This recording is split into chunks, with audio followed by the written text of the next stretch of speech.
C'est-à-dire ce combat, moi je le mène déjà, mais il faut que l'on trouve une plateforme. Il y a aussi l'ango ya solo. C'est-à-dire qu'on peut s'attendre biso to mezani au sommet. Deux fois le bâtisseur. Kaba fa kwa bana. Biso na kati na biso tokomi sokolande ni. J'aimerais savoir comment tu sa plateforme au banda. To yé to lobela na penza bo tim bolé to bima to ko ga yebisa baninga. Alors toi je vois point na biso en tant que artiste poste to sala comme ça. Mais tozomona mbongo na biso te. Ok, toza na bisika oyo mbongo na biso en tant que artiste esala nini ekota. Tozobela, tozokufa mais toza na tolingi ja pas comme ça biso te. Ça quand même, je pense qu'on va à beaucoup de gens qui disent ça, on va quand même. Non, dans quel moment la société nous tournons la main qui donne l'argent de l'État. La bateau a continué à couper ça. Non, il n'y a pas de ce qui se passe de l'eau, on a fait comme à celui de donc on est depuis monsieur l'inspecteur.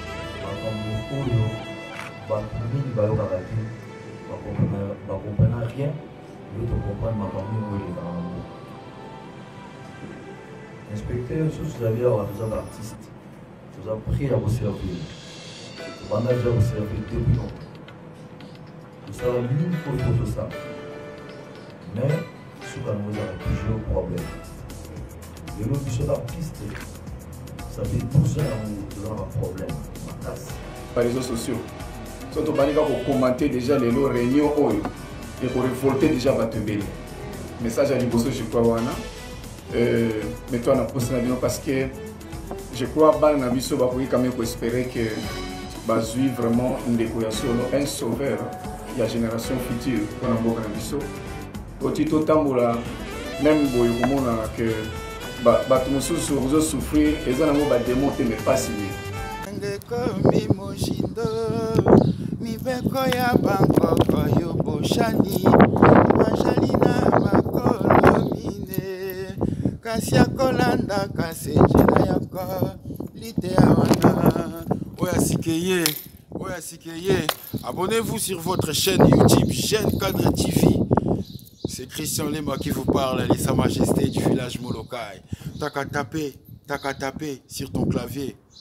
Au Betabongo, le Jeune Cadre TV. Au Molama Solo, tu vas me croiser en train de chanter Mandola bella mi amore, Mandola bella mi amore, mi querida do coração. Eu gosto muito na minha vida, Chocho Boquito. Eu gosto muito na minha vida, Juju Yamanga. Abonnez-vous massivement, Oya Sikaseye. C'est votre chaîne, Jeune Cadre TV.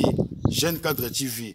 Ubetara ta luka masolo nyonso tu ozala oya monde. Ya sama belé, oya likolo, oya zolo kala mon pépé, tout. Tu auras tes informations. À bientôt, Jeune Cadre TV.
Rapidement, nous allons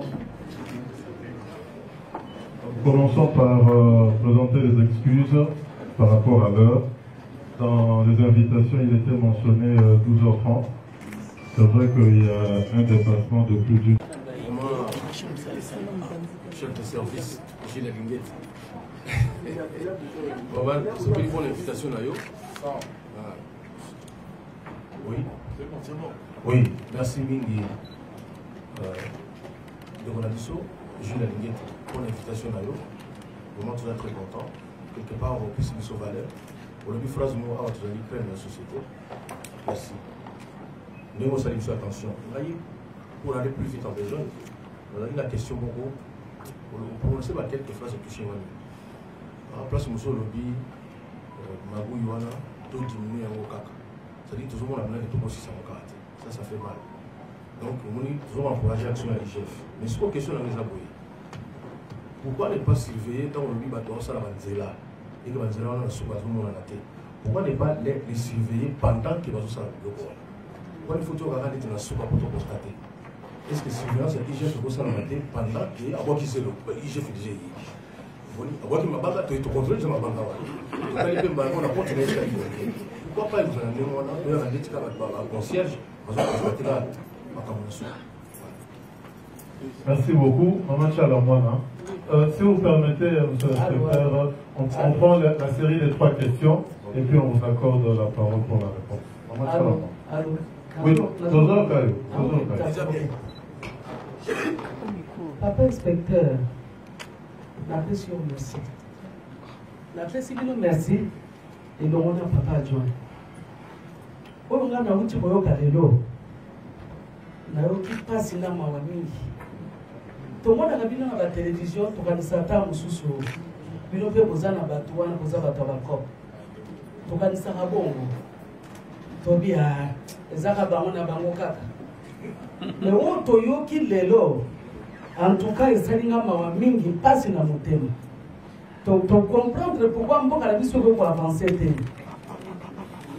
Kongo eza munene bato nyonso baza kowelela ya bitumbe silaka te na baeste wana nyonso wana mpona nini ka makambo nyonso outi koloba ifo tozala na bolingo kolinga mboka na biso likambo osali lelo opelisi moto kanga biso ti ntango moto kopelisi yo moko bana botika na kolembisa nani parceke toko kosepela kovivre na modele tozovivre te na bafamille na biso na bandeko na biso na oyo nyonso outi koloba papa nga na tozo senga yo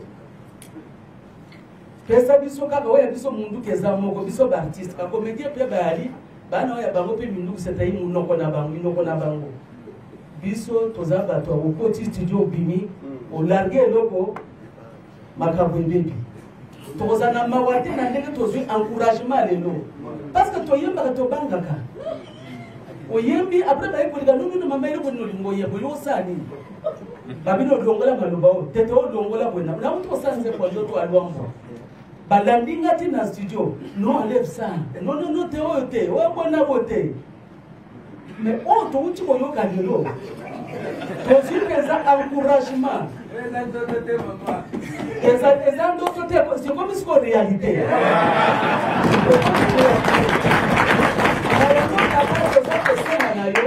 on la paix soutien na biso pe to soutenir yo o soutenir pe biso parce que tant to boyemba ko beba bisika ba beno ba beta biso na simo boyeba ça c'est vrai ba ko landela ka biso oyembi bo poani oyembi le parce que biso ko cité tina ba Congo baba ndo ko attaquer na ba biso na yango papa yeba ka ke na bamboka nyonso kala oyo soki bobenga ka biso tant monsieur pe to ça déjà makambo sieke parce que nous on aime bien gêner les gens tokondi mateka yoza kolia na zolia te bamboka misuko tala ba alfa blondi ba défendre bamboka na bango parce que je na raté bamboka ebele ba litara pona bamboka na bango mais besoin si grand pays comme ça pour aller tout le monde na passe ya boye ndemo pesi biso courage pesi biso nzela ou bito sala to intervenir on va le faire mais au soutenir pe biso parce que tu repelisa moto to kondimate to kosepelate na o nyonso uti ko ba vraiment en tout cas to kosala yango même gratuitement to kosala yango merci beaucoup On peut faire déjà classement Toba qui est Sénado. Oui, merci.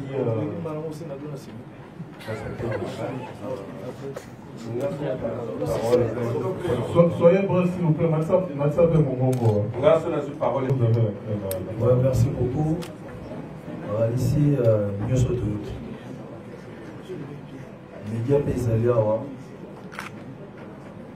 Bakambo Oyo, Batuming Bayokarate, Bakompana rien, l'autre comprendre Makambo où il est Bakambo. Inspecteur, vous allez avoir tous les artistes, vous avez pris à vous servir. Vous avez déjà vous servir depuis longtemps. Vous savez ni pour photo ça. Mais ce qu'on vous a toujours un problème. Le lobby d'artiste, ça fait 12 ans où vous avez un problème, ma casse. Puis ce cas d'artiste est missionné, même à serviteur de Dieu, Bazalia et Bélibaï. Biso, en tout cas, à part métier tout ça là-bas, tu as le tout ça là-bas. Tu sais pas pays ming. Tu vous comprendre que Maman Mios se base dans les arabes politiciens. Celui de tomber à victime. Mais dans ce cas, on récompense les arabes, assistance les arabes. Mais dans le tout ça, prière pour ces gens. Tout ça là, on nous demande. Tout ça là, tout ça, ce artiste, mais tout est pas. Taille de grandeur en lutte bannière. Donc il y a une gauche là-bas, tu as marché, ma monte pas sur la terre, mais sur le bac. Mais, tout ça est là. Mais tout ça va protéger, soutenir et pas lui dans le et pas garder fou au pied de s'attendre dans le monde. Parce que, pour gérer ces ablatités, vous en avez artistes, il y a un mais pour gérer c'est le bon sous. Là, c'est connu par donc vous savez là, on a intérêt en moka. Pour tout le monde qui a un boité, mais le gars, vous savez, on va garder le fou pendant le seul artiste. Merci beaucoup. Merci.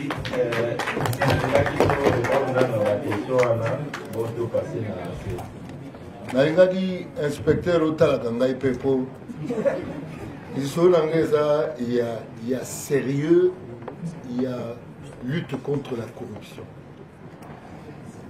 Biso banduli c'est to yemela ba fakwa wana. Ba fakwa yozo ba keto attaquer wana. Ba ngone penda ba fandisa masolo kuta banduli. Ah. Quand on parle de corruption, c'est comme l'impression qu'on indexe l'autre. Mais quelle est la corruption qu'il y a en soi-même? Et quelle est la façon de combattre la corruption aux ana katina motoye mo? Et bien, IGF, aux à côté civisme, aux à côté mon Christ. Pour le combat de la corruption, il y a moto. Sincèrement, ça fait un moment nazo analyser Congo. Parfois, je pleure. Les gens qui sont censés mener ce combat sont eux-mêmes corrompus. Mais corrompus, tira moelle. Ngala musicien, ndeba benga ya mokizi. Na gogo coach sa bangulu na voyage na ngate mais noka ba misa ba Christ ba memba bangulu. Ko yoza mo Christ. Il y a Christ quoi plutôt. Attends, le problème de la corruption est sérieux. C'est pas un problème au Tokolo Bakeo bango boko biso tozawa. Pesa biso na moi bokonzi moko talati. Pesa biso moi bokonzi otala. Est-ce que tu as commis bien le quoi tu y as? Bon, la question est celle-ci. Quel est le vrai combat et comment le mener? Parce que, nga yemba zoro, bon, il y a l'État, il y a le benganayote. Ce que moi, c'est à mon inga et c'est le respecter. Boyoka zoro te. C'est-à-dire, ce combat, moi, je le mène déjà. Mais il faut que l'on trouve une plateforme. Il y a aussi l'ango ya solo. C'est-à-dire qu'on peut s'attendre à biso te mesani au sommet. Deux fois les bâtisseurs. Kaba fa kwa wana. Est-ce biso na kati na biso tokomi sokolande nini? J'aimerais savoir comment tu sa plateforme ou banda. To yé to lobela na penza bo tim bolé to bima to ko gawe sa baninga. Merci beaucoup. Voilà.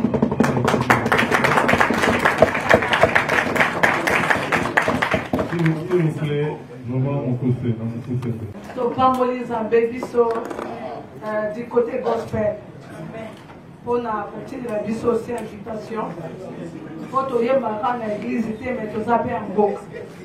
Si quand on se base sur soi, on le fait un beau que ça fait bon à parler la vie. Donc quand on a les gars pour appuyer, maloba papa, mon bégata la joie quand on dit que biso moko à partir de la langue. Le biso moko, c'est de changer la langage. Pemboka oui, il faut changer d'abord la biso moko. Et donc on a les gars qui sont dans la question. Tous les artistes, Toyoki Tokolobela, Tokoyema, Tokolobela pour la corruption, mais en tant qu'artiste, quelle est notre part? Biso, IGF, en haut de la biso dans le domaine, Nini, Toyoki Toyeba. Alors, tous les points à biso, en tant qu'artiste, tout ça comme ça. Mais tous les monde en bon la biso. Ok, tous les bisika oyo. Bon, on a vu ça en tant que artiste, c'est ça, et Kota. Tozo Bella, Tozo Koufa, mais Tozo la fille de mon côté. Tolingi, j'ai fait quand ça bisondé, et on a vu un combat. Merci beaucoup. Oui, vos filles. Merci beaucoup. Je suis inspecteur général. Dans une préoccupation, il y a Mickey qui est là. Même sur moi, on a expliqué la différence entre cours de compte. IGF, on n'a pas dit que Bino dépendra directement de la chef de l'État. Est-ce que le rôle du PEC a été mis en amont de ça, à l'occasion par toi? Parce que le monde où il y a Tina Souka, mon tout le monde va faire un bon appel ça. Mon tout le monde a un bon appel ça par toi, on va faire la maramon. Est-ce qu'il n'y a pas moyen, système où vous voyez comme un ou bien suspendre le langue motoana, de sorte que le moment où il y a pendant un temps, ou le système ou le collège, ou le parce que maintenant, motoana, à cause de que le moment est béni, ou il y a pesa. Bien sûr, il y a une décision à été, mais quand même, à ça, quand même, je pense qu'on va aller, à quoi continuer à couper ça, au moins quand même. Non, comme on a dans le cas où la société n'est Moutouana ou la main qui donne l'argent de l'État, n'a pas à continuer à couper ça. Moi, je ne sais pas si c'est de rôle, on n'a pas dit comment ça se donc, collège, depuis, monsieur l'inspecteur général, dans la question de comment on va tourner sur vous a protégé, sincèrement, ils ont préoccupé. Parce que moi, ils ont dit que Bossema, la chef d'État, c'est ça, il a que jurisprudence spéciale, tout tribunal spécial pour un bateau congolais en prenant l'argent des Congolais. Parce que oui, procédure il y a normal, et puis le Basuka, on a été on a dit que ça dans la Constitution, mais pour l'engager, grâce présidentielle, ça a raté pour un bateau. Je pense que les Congolais bénéfices vont se faire pour le royaume parce qu'il y a aux yeux sur lui 300 millions, au PCBISO 20 millions, il y a 280 millions. Après, ceux qui ont monté en pays, on a fait la COP, on a fait 310 millions. Ça doit payer, nous on a fait ça, pas moins, attends, 8 millions, et ça n'a pas moins de 10 ans, 15 ans de ferme. Voilà, voilà, il question comme ça que vous président Baptiste et puis aujourd'hui journaliste et membre 3. Kofi. Oui. Merci beaucoup, monsieur l'inspecteur. Quand ici, moi, ma question, mais les gens qui ont posé déjà, mais ils ont moko, il y a moqué. D'abord, il y a le monsieur Zeka pour la sécurité, il y a pour tout ça, pour ça. Ils sont nés, ça va tout se payer. Ici, c'est même la proposé la bande de groupe que les lots message na biso et pour même tout de suite la soto bini. Kolobaki mutra mutaza na compte na les réseaux sociaux. Soto banika ko commenter déjà les lots réunion oyo et ko révolter déjà batebele. Message à liboso je crois wana. Mais toi na poste na bino parce que je crois ban na biso ba ko quand même ko espérer que bazui vraiment ndeko ya solo un sauveur ya génération future pour mboka na biso. Otito tambola même boyo komona que bato mosusu souffrir eza nango badémon te mais pas signé alors badémon te alors lelo kozwa bino boye ezali bénédiction mpona mboka ya suka na koloba boye ke soko okoki korassurer biso inspecteur ke okodecevoir biso te ekozala bien biso nyonso toyoka po tolingi yo moye te kala wana ozalaki wapi.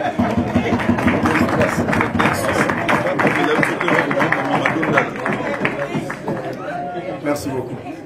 Voilà. Mes chers sœurs et frères, Naina répond à l'affaire Patrice. Bassel Nzambe Bazawa. Je prends l'engagement devant vous. Et devant Dieu, vous êtes les représentants de Dieu. Que moi, je ne serai jamais comme vous.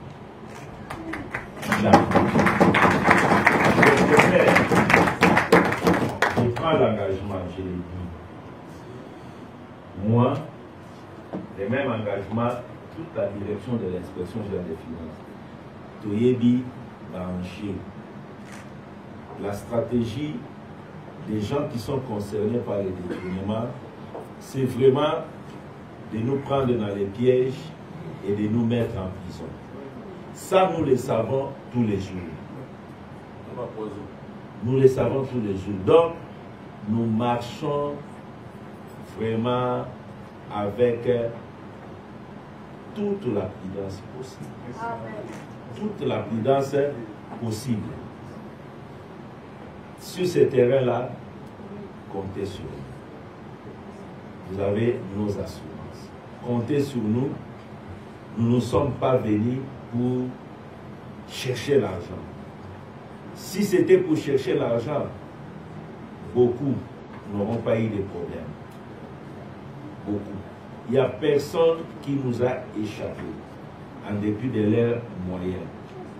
Je vous dis, il faut que nous arrivions à comprendre que les dollars, les billets verts ont de la valeur lorsque c'est le fruit de votre travail ou lorsque ça vous appartient.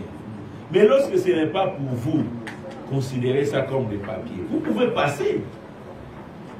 Il faut qu'on arrive à ce niveau-là.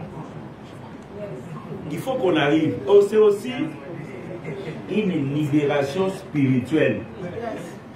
Et c'est un exercice qu'il faut que chacun de nous puisse arriver à faire. Le combat, il est énorme. Et si vous vous engagez sur ce combat, sur cette voie, il faut tout d'abord vous mettre sur vos gardes. Et nous sommes conscients. Nous sommes conscients. La sécurité, dernièrement, c'est le Dieu que vous priez. Amen. Et le chef de l'État est conscient de ce travail. Je pense que si vous entrez à l'inspection générale des finances, vous voyez les dispositifs sécuritaires que nous avons ici. Et c'est énorme. Mais la meilleure sécurité, c'est tout d'abord Dieu. Chaque jour, chaque matin, nous nous couvrons dans le sang de Jésus-Christ. Et nous sortons, nous marchons avec la vérité, nous marchons dans la vérité et dans le respect des lois. Il y a eu beaucoup de complots montés. Mais ça échoue toujours. Face à la vérité, il n'y a rien qui peut résister. Ça va. Madame, vous avez ça.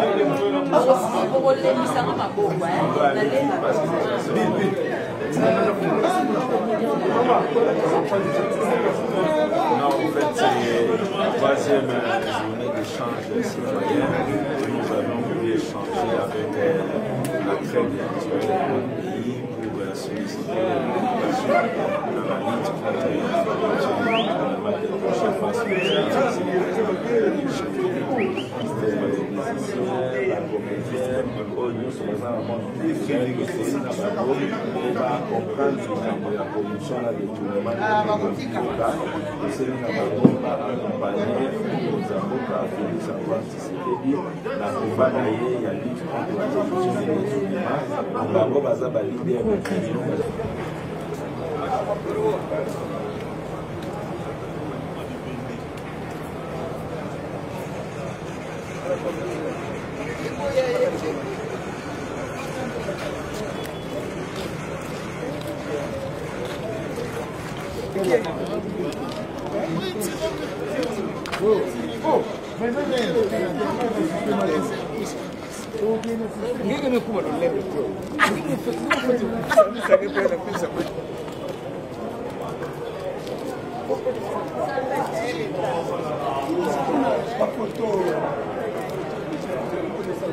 Ok.